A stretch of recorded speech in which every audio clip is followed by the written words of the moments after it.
அப்படின்னா, எனக்கு மொத ஒருத்தர் வந்து சொல்லிக் குடுத்த ஒரு லெசன். ஓகே. ஸோ எல்லா பிசினஸ் ஓனர்ஸ்க்கும் தேவையான 3 விஷயங்கள். ஓகே.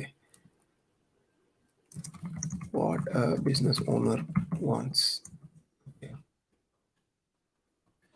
என்னென்ன அப்படின்னு பார்ப்போம். ஓகே.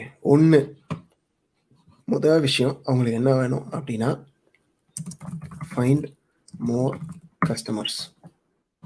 நீங்க பண்றது என்னவா இருந்தாலும் அது எப்படியாவது இங்க போய் சேரணும். இதற்கான ஏதாவது ஒரு வகையில இதை ஹெல்ப் பண்ணணும். Okay. 1. Okay.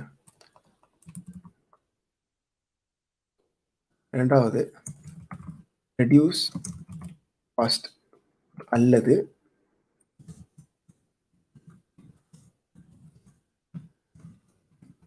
Increase profit. Increase profit அப்படின்றது கடைசியில் நான் சொல்றது எல்லாருக்கும் தேவைதான். ஒரு லாங் டேர்ம் வச்சு பார்த்தோம் அப்படின்னா கடைசியில் வந்து ப்ராஃபிட், இன்க்ரீஸ் ப்ராஃபிட் தான் ஃபைனல் கோலாக இருக்கும். ஓகே. ஆனால் சில இடங்களில் பார்த்தீங்க அப்படின்னா இது வந்து எப்பவுமே ஃபைனல் கோலாக இருக்கும். ஆனால் சில இடங்களில் பார்த்தீங்க அப்படின்னா இது உடனே நடக்காது. ஓகே. டைரெக்டாக நடக்காது. சில நேரங்களில் அவங்க வந்து ப்ராஃபிட் உடனே வரலைனாலும் எனக்கு வந்து ஜஸ்ட் எக்ஸ்பேண்ட் பண்ணால் போதும் அப்படின்னு நினைப்பாங்க. செக்மெண்ட்டை பொறுத்து நிறைய மாறும். ஸோ அதை காம்ப்ளிகேட் பண்ண தேவையில்லை. பட் நீங்கள் என்ன புரியணும்னா எல்லா பிஸ்னஸ் ஓனருக்கும் தேவையானது முதல் விஷயம் ப்ராஃபிட் இன்க்ரீஸ் பண்ணுறது. சரிங்களா? ஸோ அதை வந்து பல விஷயத்தில் பண்ணலாம். 1 ஃபைண்ட் மோர் கஸ்டமர்ஸ், இல்லை வந்து ரெடியூஸ் காஸ்ட். காஸ்ட் அப்படின்னா என்னங்க காஸ்ட் அப்படின்றீங்க அப்படின்னா எல்லா பிஸ்னஸுக்கும் செலவு அப்படின்னு ஒரு விஷயம் இருக்கும். ஓகே. ஸோ அந்த செலவை கம்மி பண்ணுறதுக்கு நீங்கள் செய்கிற சேவை ஹெல்ப் பண்ணுச்சு அப்படின்னா அது அவங்களுக்கு யூஸ்ஃபுல்லாக இருக்கும். ஓகே. இல்லை உங்களுக்கு செய்யலை அப்படின்னா உங்களுக்கு வந்து தெரியணும் இது எப்படி ஹெல்ப் பண்ணுது அப்படின்னு. ஓகே. ஆக்சுவலி இவ்வளோதான், 3 கூட கிடையாது. இன்க்ரீஸ் ப்ராஃபிட், ரெடியூஸ் காஸ்ட், அப்புறம் ஃபைண்டிங் மோர் கஸ்டமர். கஸ்டமர் மோர் கண்டுபிடிச்சாலும் இன்க்ரீஸ் தான் ப்ராஃபிட்டு, இல்லை ரெடியூஸ் காஸ்ட். அவ்வளோதான், வெரி சிம்பிள். ஓகே. சில இடங்களில் கொஞ்சம் காம்ப்ளிகேட் ஆகிறதுக்கு சான்ஸ் இருக்குன்னு நினைக்கிறேன். ஃபார் எக்ஸாம்பிள் அதிகமான சர்வீசஸ் இதெல்லாம் வர்றதுக்கான சான்ஸ் இருக்கு.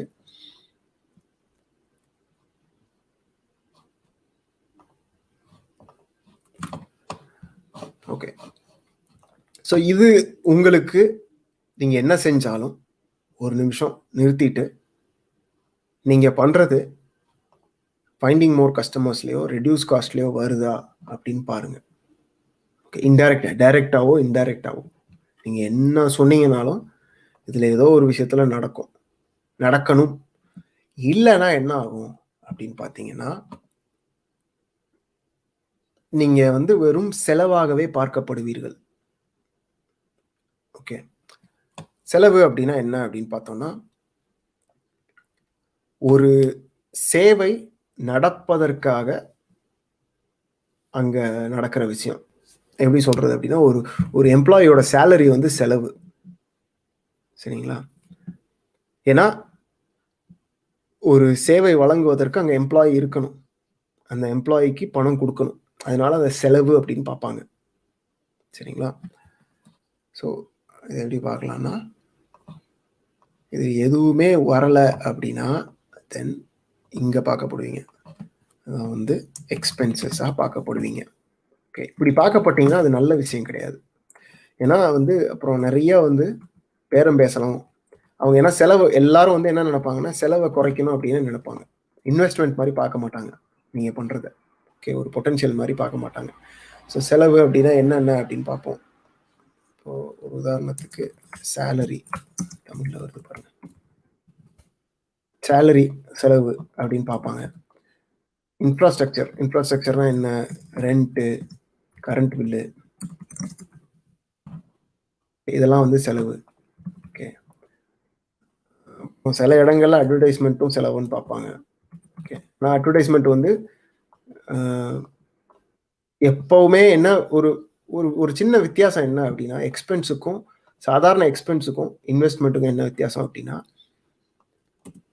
ஒரு எம்ப்ளாயியையும் ஒரு மிஷினையும் இல்ல ஒரு மிஷின் வச்சுக்கோ. இந்த மாரி வச்சுக்கோ. பல இடங்கள்ல வந்து ஒரு எம்ப்ளாயியும், மிஷினையும் ஒரே மாரி தான் பார்ப்பாங்க. இது உங்களுக்கு கேட்கறதுக்கு வந்து கஷ்டமா இருக்கலாம். பட் இப்படி தான் பார்ப்பாங்க. ஏன்னா, அவங்கள பொறுத்தவரைக்கும் ஒரு எம்ப்ளாயி என்ன செய்ய முடியும் அப்படின்றது வந்து ஒரு ஃபிக்ஸ்ட் அமௌண்ட் தான். ஓகே. அத ஓப்பன் பண்ணி வரணும் அப்படின்னா, நீங்க கம்ப்ளீட்லி டிஃபரண்டான ஒரு ஆளா இருக்கணும். சில இடங்கள்ல நடக்கும். நீங்க ஒரு 10 வருஷம் கஷ்டப்பட்டு பெஞ்ச தேய்ச்சு கஷ்டப்பட்டு வேலை பார்ப்பீங்க கம்பெனிக்கு. ஆனா உங்கள ரெகக்னைஸ் பண்ணவே மாட்டாங்க. திடீர்னு புதுசா ஒருத்தர் வருவாரு. இல்ல ஒருத்தரோ, ஒருத்தியோ வருவாங்க. வந்துட்டு நல்லா பேசுவாங்க. அவங்க பேசுறது பார்த்தீங்கன்னா, மார்க்கெட்டிங் தெரிஞ்சிருக்கும், பிசினஸ் தெரிஞ்சிருக்கும். அப்ப அவங்கள வந்து இன்னும் ஹை வேல்யூவா பார்ப்பாங்க. ஏன்னா, அவங்களால ஈஸியா கனெக்ட் ஆக முடியும் பிசினஸோட. இதே இது எம்ப்ளாயிக்கும் ஒரு சிஇஓக்கும் பயங்கர டிஸ்டன்ஸ் இருக்கும். சிஇஓ பேசுறது எம்ப்ளாயிக்கு புரியாது, எம்ப்ளாயி பேசுறது சிஇஓக்கு புரியாது. அதுக்கு தான் நான் இதெல்லாம் சொல்லி தர்றது. ஏன்னா, நீங்க பேசும்போது அவங்களுக்கு புரியணும். புரிஞ்சா தான் உங்களுக்கு வந்து உடனே வந்து ப்ராஜெக்ட் கிடைக்கிறதுக்கான சான்ஸ் அதிகம். ஸோ நீங்க பண்றது வந்து அவங்க ஒரு இன்வெஸ்ட்மென்ட் மாரி பார்க்கணும். அதாவது நான் என்ன காசு உங்களுக்கு குடுக்குறேனோ, அதற்கான ரிட்டர்ன் வர்றதுக்கான பொட்டன்ஷியல் பொட்டன்ஷியல்னா வாய்ப்புகள் அதிகமா இருக்கணும். ரிஸ்க் இருக்க தான் செய்யும்.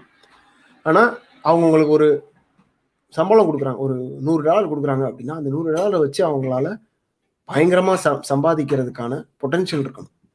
ஓகே. ஒரு ஒரு வாய்ப்பு இருக்கணும். அந்த வாய்ப்பு இல்ல அப்படின்னா, உங்கள ஒரு செலவா பார்ப்பாங்க. ஓகே. ஸோ எங்கெல்லாம் வந்து நீங்க வந்து ஃப்ரீலான்ஸ் பண்ணும்போது, இந்த மாரி பண்றீங்க. இப்போ ஒரு உதாரணத்துக்கு டெவலப்பரா இருக்கேன். ஒரு 5 பேர் இருக்காங்க எங்க டீம்ல. அதுல 6வது ஆளா சேர்ந்துக்க அப்படின்னா, அங்க உங்கள செலவா தான் பார்ப்பாங்க. ஏன்னா, because you are not solving problems அங்க. ஓகே. நீங்க வந்து அங்க போய் ஒரு பிசினஸ் ப்ராப்ளத்த எடுத்தோ, இல்ல ஒரு பிசினஸ் ப்ராமிஸ் பண்ணியோ நீங்க ஒரு விஷயத்த பண்ணல. ஓகே. நீங்க வந்து அவங்க ஏற்கனவே எல்லாத்தையும் செட் பண்ணிட்டாங்க. கூட வந்து 10ஓட 11னா ஒரு எக்ஸ்ட்ரா ஒரு சுத்தியல் தேவைப்படுது. இல்ல ஒரு கையாள் தேவைப்படுறாங்க. அதுக்காக சேர்றீங்க. நீங்க என்ன செஞ்சாலும், அத ஒரு செலவு பாணியில இருந்து செய்யலாம். இதுதான் வந்து வேலை பார்க்குறவங்களுக்கு தேவையானது. சரிங்களா? இங்க வந்து பணம் சம்பாதிக்கிறது ரொம்ப கஷ்டமா இருக்கும். இந்த சைட்ல இருந்தீங்கன்னா. இந்த சைட்ல போனீங்க அப்படின்னா, பொட்டன்ஷியல் நீங்க பண்ற விஷயத்த இதுல ஏதாவது ஒரு விஷயத்துக்கு யூஸ் பண்றீங்க அப்படின்னா, உங்கள வந்து வேற மாரி பார்ப்பாங்க. இதுதான் வந்து ரொம்ப முக்கியமான விஷயம். ஓகே. எனக்கு ரொம்ப ஏர்லியா சொன்னது. அதே மாரி உங்களுடைய அப்வொர்க் ப்ரொஃபைல்ல வந்து இது பத்தின விஷயங்கள எழுதணும். நீங்க எழுதும்போது. அதாவது எப்படி நீங்க பண்றது, இதுல ஏதாவது ஒரு விஷயத்துக்கு ஹெல்ப் பண்ணுது. எப்படி நீங்க பண்றதுக்கு வந்து பொட்டன்ஷியல் அதிகமா இருக்கு அப்படின்றத நீங்க எக்ஸ்பிரஸ் பண்ணணும். கேரண்டி எல்லாம் பண்ணக்கூடாது. கேரண்டி பண்ண முடியாது. ஆனா பொட்டன்ஷியல் என்ன அப்படின்றத நீங்க எக்ஸ்பிரஸ் பண்ணணும். சரிங்களா? அப்படி இல்ல அப்படின்னா, நீங்க வந்து பண்றது வந்து ஃப்ரீலான்ஸ் கிடையாது என்ன பொறுத்தவரைக்கும். ஓகே. அதாவது சரியான ஃப்ரீலான்ஸ் கிடையாது. ஃப்ரீலான்ஸ் அப்படின்னு சொல்ல முடியாது. பட் ஒரு வேலை மாரி. ஓகேயா?